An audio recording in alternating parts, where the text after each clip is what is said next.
सोचिए आपके मोहल्ले में एक बड़ा सेठ है जो सबसे ज्यादा ताकतवर है। वो सबको कहता है कि मेरी बात मानो, मेरी भाषा बोलो, मुझसे ही सामान खरीदो। जो नहीं माने उसको वो धमकी देता है, कल से तुम्हारा राशन बंद, तुम्हें सब बायकॉट कर देंगे। अब इस सेठ का जरा नाम सोचिए, अमेरिका, और उसकी भाषा डॉलर। आज हम बात करेंगे कि कैसे अमेरिका डॉलर के दम पर दादागिरी करता है और क्यों ट्रंप ने ब्रिक्स देशों को धमकी दी है। अमेरिका के राष्ट्रपति डोनाल्ड ट्रंप ने अभी हाल ही में ब्रिक्स देशों को साफ धमकी दी, अगर तुम लोग डॉलर के बाहर व्यापार करोगे तो मैं तुम्हारे माल पर 10% का अतिरिक्त टैरिफ लगाऊंगा, यानी तुम्हारा सामान अमेरिका में महंगा कर दूंगा। ऐसी धमकी क्यों? क्योंकि ब्रिक्स देश मिलकर डॉलर की बादशाही तोड़ना चाह रहे हैं। कैसे? जैसे भारत और चीन अपनी करेंसी में व्यापार करने लगे, रूस युआन और रुपए में तेल बेचने लगे, सऊदी और यूएई डॉलर छोड़कर युआन या रुपए में डील करने लगे, या फिर ब्रिक्स देश यूरोप की ही तरह एक कॉमन करेंसी बना लें और सारा व्यापार उसी करेंसी में करने लगे। देखिए, ब्रिक्स एक अंतर्राष्ट्रीय ग्रुप है जो मुख्यतः 5 विकासशील और बड़ी उभरती अर्थव्यवस्था वाले देशों से बना है। B for Brazil, R for Russia, I for India, C for China और S for South Africa.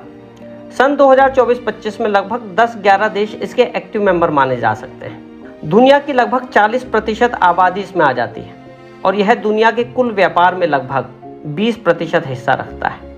America को डर है कि अगर ये हो गया तो उसकी सुपर पावरगिरी खतरे में पड़ जाएगी, क्योंकि डॉलर उसके लिए सिर्फ नोट नहीं, उसकी सबसे बड़ी सुपर पावर है।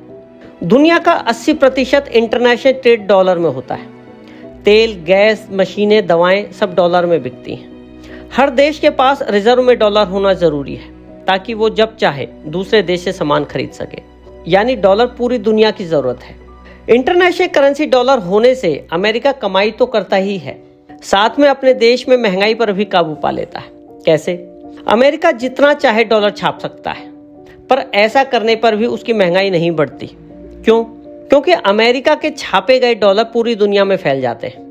भारत, चीन, ब्राजील, अफ्रीका सब अपने रिजर्व में डॉलर रखते हैं। इंटरनेशनल ट्रेड के लिए हर कोई डॉलर जमा करता है।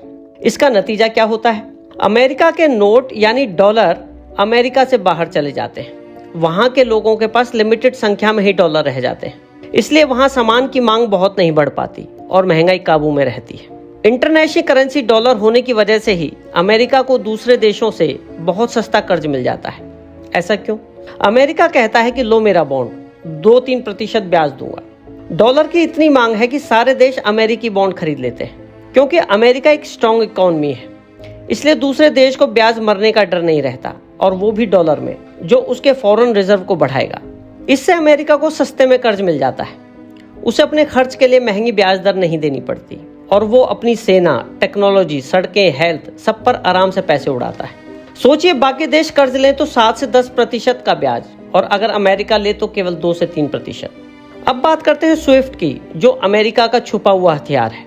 स्विफ्ट मतलब society for world wide interbank financial telecommunication. ये दुनिया का इंटरनेशनल बैंक मैसेजिंग नेटवर्क है। हर इंटरनेशनल पेमेंट स्विफ्ट से होकर जाता है। डॉलर में पेमेंट स्विफ्ट चाहिए, यूरो, पाउंड, युआन सबके पेमेंट भी अक्सर स्विफ्ट से होते हैं। अमेरिका स्विफ्ट पर बड़ी पकड़ रखता है।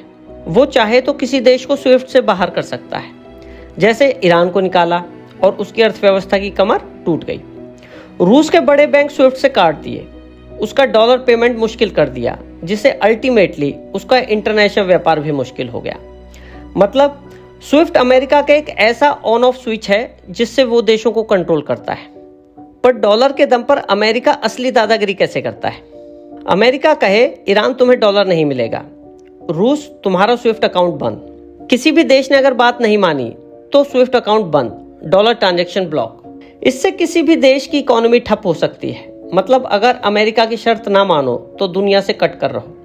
यही है डॉलर की असली दादागिरी, डॉलर के दम पर अमेरिका की दादागिरी। इसलिए ब्रिक्स देश कह रहे हैं, अब बहुत हुआ, हम अपनी करेंसी में व्यापार करेंगे, हम अपना बैंक और पेमेंट सिस्टम बनाएंगे, डॉलर पर निर्भरता घटाएंगे, ताकि डॉलर की ताकत कम हो, ताकि अमेरिका अपनी मनमानी ना कर सके और उनके देश अपनी शर्तों पर व्यापार कर पाए। इसी का ट्रंप को डर है। ब्रिक्स सफल हुआ तो डॉलर की मांग घट जाएगी, अमेरिका को कर्ज महंगा मिलेगा, उसका डॉलर छाप कर मुफ्त में दुनिया से सामान लेना बंद हो जाएगा, स्विफ्ट से कंट्रोल करने की ताकत कमजोर हो जाएगी। इसलिए उसने धमकी दी है, अगर डॉलर छोड़ोगे तो तुम्हारा सामान अमेरिका में महंगा कर दूंगा। अब सोचिए, क्या दुनिया में एक देश के पास इतनी ताकत होनी चाहिए कि वो किसी भी देश की इकोनॉमी बंद कर दे, कि वो अपनी छपाई से दुनिया से चीजें खरीद ले और अपनी महंगाई दूसरों पर डाल दे? या फिर अब समय आ गया है कि दुनिया मिलकर इसे बदले? कमेंट में बताइए कि आप इस बारे में क्या सोचते हैं।